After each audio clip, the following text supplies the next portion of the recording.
happy to have you today on the Real Retail podcast. We're going to be talking about a topic that I love and that I have been talking about for a few years now.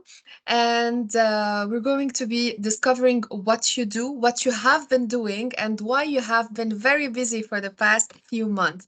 So the floor is all yours.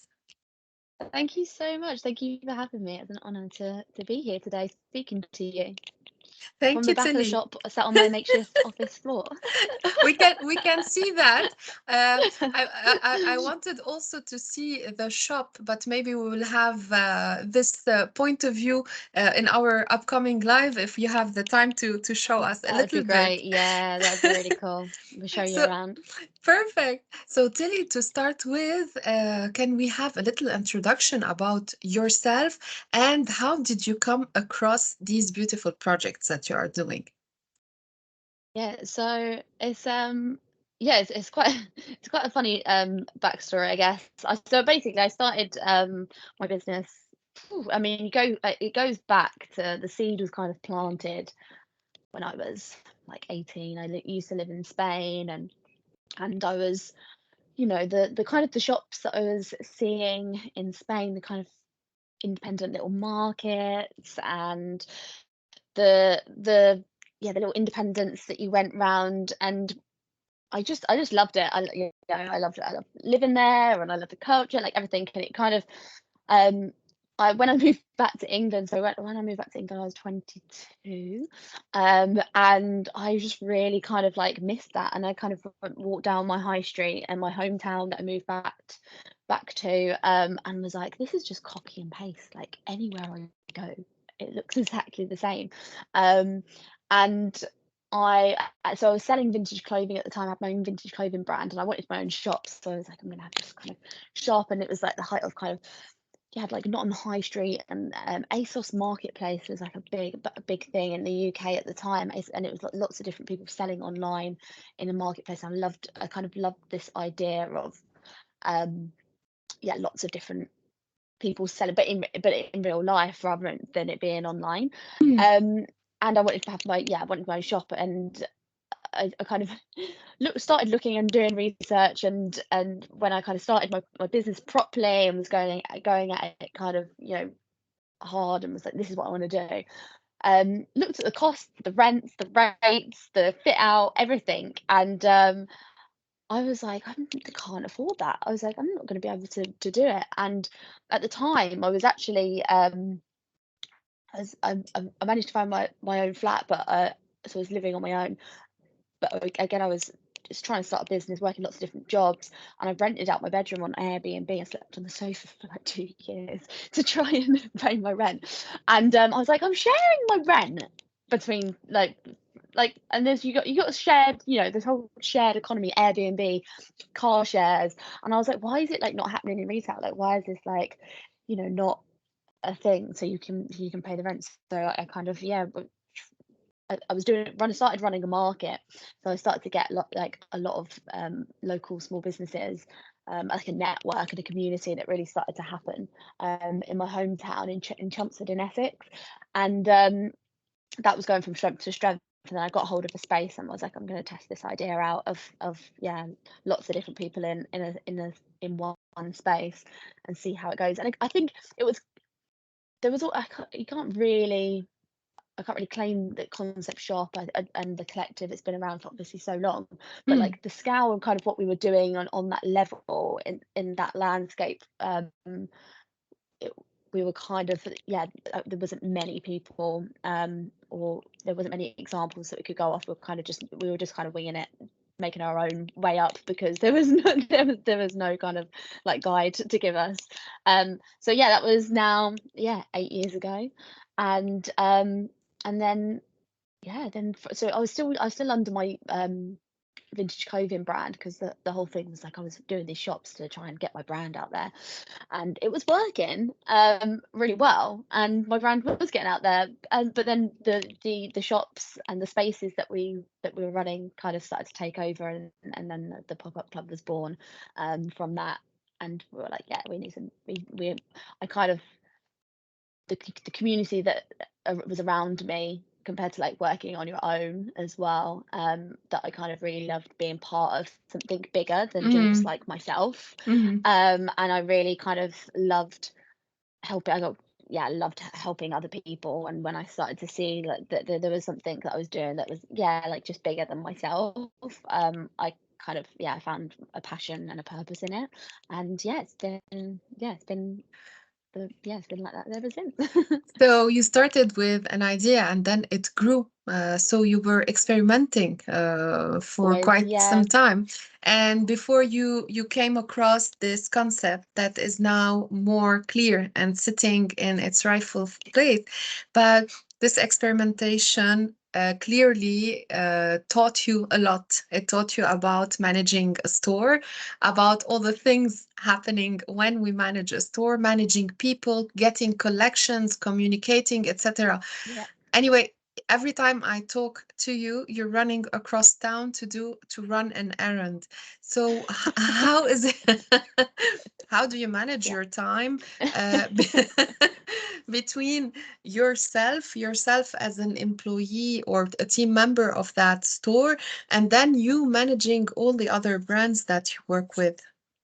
Yeah, brilliant question. I think it's a learning. I've always really kind of been open to learning, and I think, I always wanted to work for myself, and I think I'm quite unemployable by other piece to other people because I like to do things um the way that I like to do things, and that's been quite apparent. But I'm all like, I'm really like an open book to like really just like listening and to other people, and like feedback, and trying things is has been, I think, I sit quite comfortably with failing. Yeah, I think you have to sit quite comfortably with failing and really like going, I need to do this next time, and being comfortable in that. Um, but again, working with artists and creative people, being a very creative, my brain is super 100 miles per hour. I thrive in like chaotic situations, it seems. So opening in shops in a few days, um, that may scare a lot of people off, kind of, yeah, the risk factor is kind of, yeah, I thrive in it, I guess. So being busy puts me under pressure, which then pushes me to be better and do better for the businesses, the people that I work with, for myself, and yeah, for like, I guess, as on personal level achievements as well, I guess. Yeah. So I was actually speaking to someone today actually, and they've just gone freelance, and I was like, actually, they took on like another job, and I was like, and they're like, oh, but I've got like so much to do, and I was like, but actually, when you're busy and you've got something like that, will it almost gives you you need to get it done by a certain time. It puts you into pressure mode that almost pushes you to do better. I don't know, like I found that sometimes taking on more can push you in the right like direction, if that makes Yeah, like sense. guiding you into the ultimate purpose. But I mean, absolutely, you have to have those moments of, being outside in nature. I have a dog which she keeps me sane, and a great family and friends. You have to be able to, or travel. I love traveling. Be able to set yourself like, I'm gonna turn my phone off for a few hours and Yeah, relax. You have to be able to do that, reset. Yeah, definitely. yeah, yeah, Yeah, yeah. definitely. But then you A- enjoy those moments even more. So like they of become, course, yeah, because you would value each and every second when you're yeah, in that moment and you want to make the best out of it. But it's really interesting to concentrate on that human factor. So you work a yeah, lot with people, maybe difficult people to work with when we're in retail. yeah, But then again, you're giving them some kind of balance and you're giving the community something new.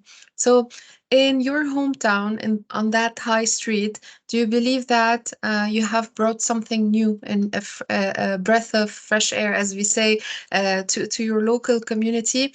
Are people now acquainted with what you're doing? They love what they're doing, and would they stay put to see what's coming next? What are your upcoming projects? I mean, is there that dynamic today with you and the people around you?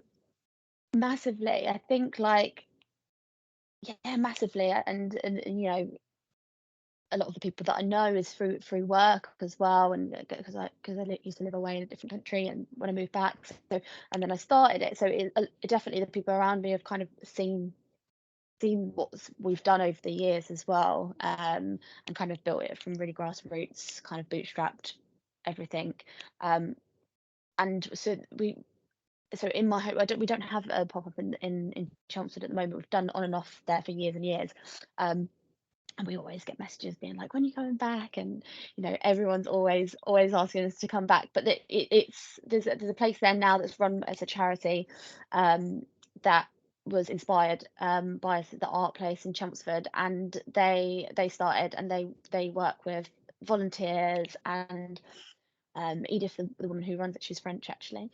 um, she is amazing, and it's kind of it actually sparked even the market when we first started the market. And you find that these spaces, and although we are a retail shop, everything in the shop is retail, and is good quality to buy in a shop, but it's been handmade. There's so many stories behind it and personality behind it, that people's kind of like mood changes when they come in the shop, because we've given people the freedom to kind of express themselves, and you know try new things out as well. We haven't just been like, we only want this. It's try things, and let's really kind of we work quite personally with all the businesses that we work with, to help them like scale and grow and test products.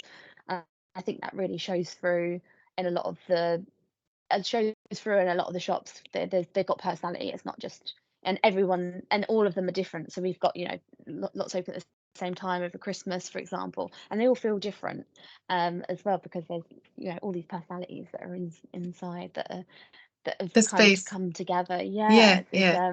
it's kind of, yeah, it definitely inspires people to be more creative, and yeah. So, in a few words, what does your concept bring on the table, where and that is different from any other classical or traditional retail concept today? Like, what do you believe is that added value that you're putting on the table today? Compared to kind of like other retail shops that are on the Yes. high street. Yeah. Oh, I mean, yeah, like, I mean, first of all, everything's either been handmade or sourced ethically and sustainably. Like that's the first um kind of factor I would say, that's the biggest. What people want is something different and unique.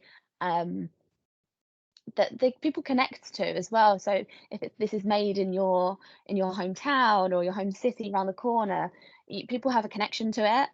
Mm. And yeah, the stories behind it. We work with, for example, just off the top of my head, as I'm in the stockroom, I can just see them on the shelf. We work with these two sisters. They worked in hospitality, bars, restaurants as chefs, and they would collect all the bottles in the bars, and cut them, and they made them into candles.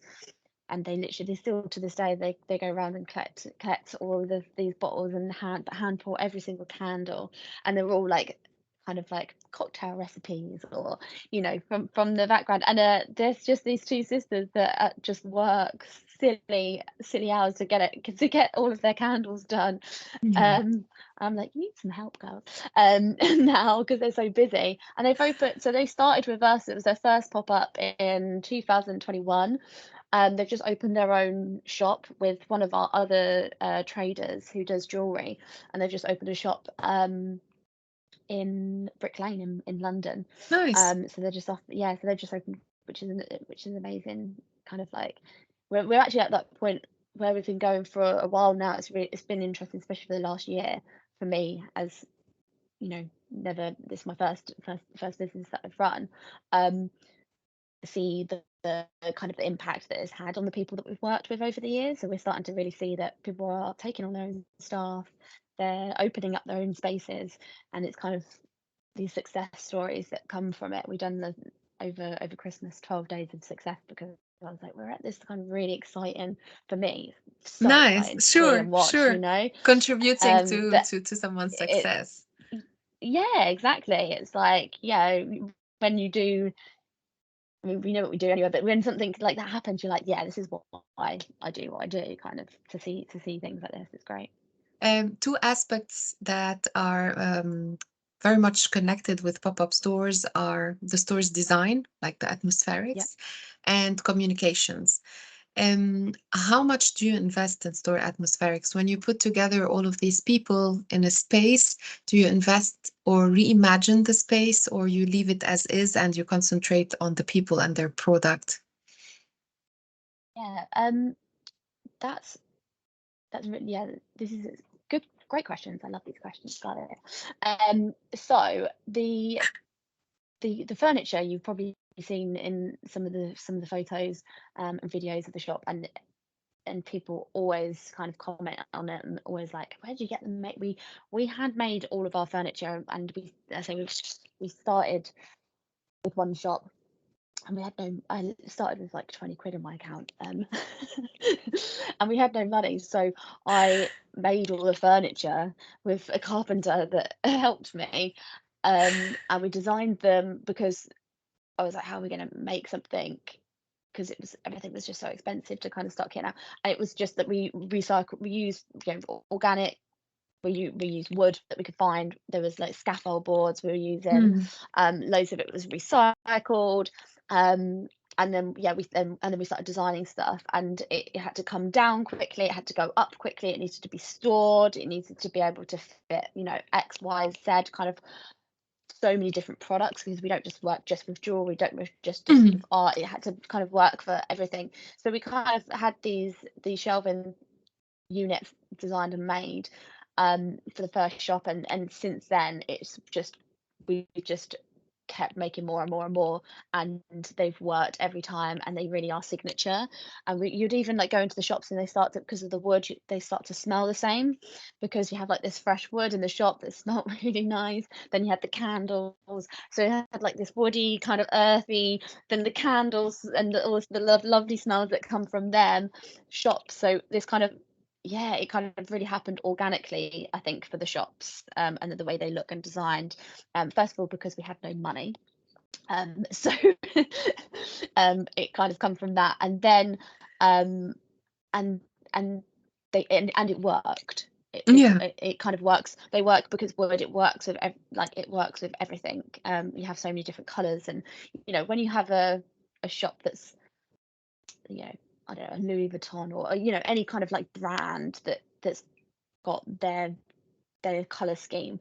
You've got one color scheme for the whole shop. That's so much easier to merchandise, visual merchandise, than kind of 40 different brands that are all completely different. So it has sure. to be something that really kind of works, and you have to really kind of like look at that when you are doing the design of the shop, and yeah, where it is, the location, the demographic, and things like that. So I Mm, think we spend time in that more than now the designer's job. But it depends. We have gone in, and there is projects even that we've got coming up where we do more work to the shop, than rather going into kind of just like a shell or a white yeah, box unit, yeah, yeah, yeah, you yeah. know. Yes, this is my little cat saying hi. I was like, yeah, who is this? Um, so it's interesting you say that, but eventually, if I'm imagining the progress of all of this work, it also became more integral, and it creates a sense of unity and presents also itself in a way that reflects your identity or the identity of that collective that you're doing. And Yeah, then there's that other point related to communicating. We know that it's very difficult at the beginning to let people know that we're here, but unless we are on a very busy high street. And even with that, people need confirmation. They need to see that name all over the place. They need to see it for a long time to record it. And then with pop-up stores, sometimes people forget. So, how do you remedy all of these elements that play against us, and how do you communicate your pop up? Yeah, absolutely. So, I mean, so when we have 30 to 40 different kind of like small businesses, artists or makers in, um, we kind of as a collective, you're amplifying your voice so much because you have not just one brand, all of these different brands, their audiences, their friends, their family, and if you're working with local people as well, like local businesses, it's amplified because they're from the area. So it might be like a new area that we're working in, but we're working with lots of people from that area as Right. well. So you kind of yeah, you amplify it by just working with the kind of the audiences that we're working with. And then we have in terms of like stuff in the shop, we have like QR codes and bios. We have like all of our social media. We hit kind of local press. We have flyers that will give to people as well, so we can kind of like. I'm a big, although I know that digital is better for the environment. We print them on recycled paper and flyers. There's something about flyering that really kind of does start to get people like, if it's a nice design flyer, people will come visit. Right. So we try and do that. Um, and yeah, hit kind of all marketing streams, I guess. Mm. But the pop-up club, where it does what it says on the tin, and when we because we've only been the pop-up club since it was COVID when that happened, and we'd opened a shop and it shut a week later in COVID, just as right at the very beginning. And I was like, what the hell are we going to do? I just employed like my first team member. And I was like, oh my goodness, like, am I going to even have a business left? Like, what's going to happen? And we just knuckled down for those lockdowns, and we didn't relax. Well, yeah, you relax as much. We just knuckled down basically, and we rebranded, and we got all of this new branding out as the pop-up club. And it sticks in people's heads, we find, because it kind of says what it does on the tin. Yes, yes. Straightforward, straight to the point, and then it does Yeah, the job. So when people get in, sometimes they discover something new, sometimes they discover things that are not their regular product that they used to see. Are sometimes people hesitant to discover all of these new brands, or do you think that customers today look forward to discovering something new and are more lenient, let's say, to spend or have impulse buys when they're in the pop-up? yeah, definitely. I think, I mean, the high streets up, I think, I mean, all over the world are, turning into they kind of I mean, it depends. We're experiential, so you're gonna come in here and um, you'll find something that you weren't expecting to find, but it makes you feel good. It's like made your day. It's like the things that brings joy to people, and I think um, yeah, I think that's what we are. We're a shop that you're gonna go in, but I think people are you know that even now people. I mean, people have got less money to spend, and we've definitely we have seen that, but it's where it's something that makes people feel good. It's people are still buying gifts for people, and there's still something that people are still buying things for other people and Mm. gifting, and that's where we sit in it quite nicely. And also people are wary where they're spending their money, but if it's something they want to buy something that's better, so something that's better for the environment, something that's more sustainable, that has been made locally, that is going to impact a small business, that's going to help the local economy. People are actually more aware of that, and again we have COVID, I guess, to thank for that, because we saw so many kind of people support so many Mm, people have to turn locally because they couldn't go to big chain shops. And there's, people have stuck with that and kind of seen the impact of what that's done, right. and carried on supporting. So there's definitely more awareness, and people want to shop small more than what we've seen for quite a long time. Interesting. I Going think, back to yeah, local communities, smaller designers, more sustainable yeah. products. Well, This, exactly. This is how it used to be, wasn't it? It's like yes, everything was yes, like this. It's kind of, I'd love to see the full circle, and we go back to that. That'd be amazing. yeah, interesting. But then I was thinking about all of these brands who might be interested in coming and exhibiting or taking part of your pop-up. Do you now select or have a say in who comes first, who should be in that pop-up, who is not still ready to exhibit amongst others? I mean, how do you manage these brands? God, I'm a one woman band still at the moment, so it's all me, um, which is going to be changing this year because I need help desperately. If anybody wants to do some events, come contact me. Yeah, no, it's we have. I mean, say we've been doing it for a while, so we have brands that we've worked with for like a long time that we do work with over and over again, but we always, yeah, we're always, I mean, we have new people that work with us all the time.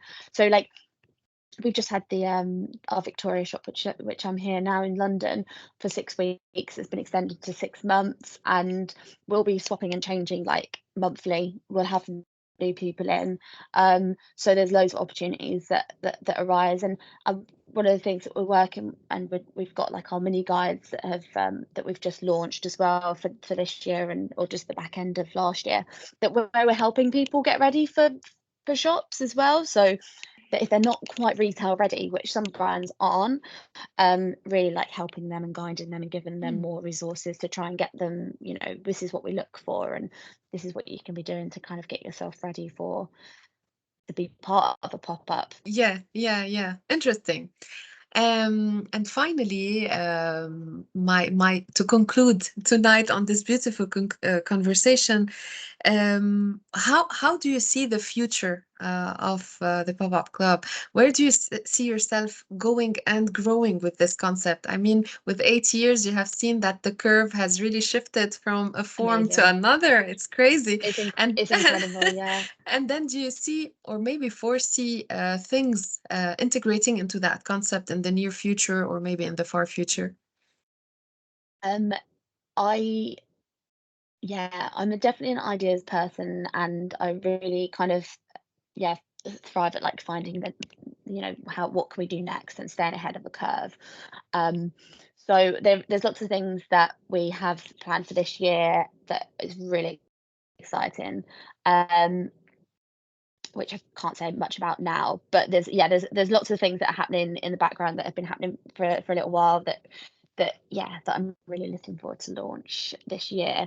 In terms of like the model and how we've seen it, just boom and more pop-ups. Like there's pop-ups everywhere, and it's incredible. And my conversations with landlords are completely different compared to what they were Hmm. when I was kind of like, yeah, early 20s, a girl with a crazy idea and pretending to be people's PA because nobody would listen to me to try and get into the try and get hold of landlords. And now it's completely different. It's like it's completely different conversations, and it's amazing. And I think it works on both. But I hope that there's continued support for. I think there needs to be more support for the model. Hmm. So and for pop-ups, there needs to be more support out there, and I'd love to, retail in England, the model's broken. We've got quite a broken model, with business rates and kind of, yeah, the costs that are involved for people to have like a shop on a high street as a small business really is kind of like impenetrable for like a lot of people. I'd like to see that change. But for now, we can't fix we can't. We're not the government, so we can't we can't potentially fix that at the moment. So what we've got is, something that's hopefully going to be that kind of incubator to hopefully get people more small businesses on the high streets, more pop-ups like us. Mm. We're starting to see more, more models, like shared collaborative models, and it'd be nice to see like shops like this everywhere. Right. Yeah, I hope so too. Oh Yeah. my God. Thank you so much, Tilly. Any last Thank you words so before we much. conclude this podcast? Um, yeah, if anyone's in London, come visit us in Victoria. We're here we're here open every day in on Victoria Street, um, in Cardinal Place at the moment. We've got more, and to follow us on Instagram, we've got lots of kind of new openings happening this year. And yeah, give us a little follow, and we can, if we're open near you, come visit us. Yay! Hopefully, I will come and visit soon and hopefully come and check out the concept. Thank That'd you be so amazing. much, Thank you Tilly. so Thank much. you for your time and thank you for Thank all these you. information and all the It's been success for the wonderful. Thank you future so much, projects. Gaia. Thank you so much, Tilly.